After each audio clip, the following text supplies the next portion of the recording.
In today's video, I'm going to show you how to check what accounts are linked to Gmail step by step so you can quickly review which apps, websites, and services have access to your Google account. This is really important if you want to stay organized, improve your privacy, and make sure nothing unfamiliar is connected to your Gmail. By the end of this tutorial, you'll know exactly where to find these connections and how to review them safely. If you find this helpful, please give the video a like and subscribe for more simple tech tutorials like this.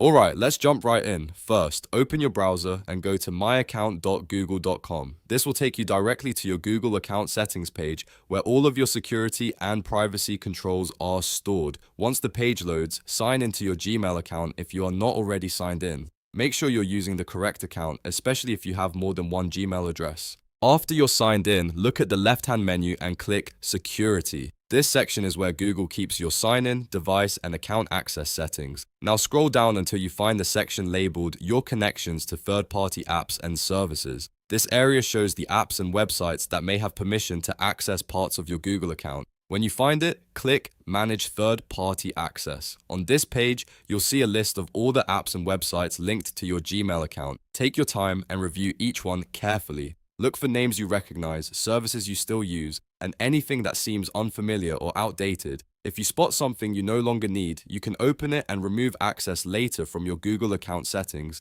This is a great habit to check regularly, especially if you've signed into different tools, extensions, or websites over time. It helps you keep control of your account and protects your personal information. So that's how you check what accounts are linked to Gmail using Google's third-party access settings. I hope this video made the process easy to follow. If it did, make sure to hit like and subscribe, and I'll see you in the next one.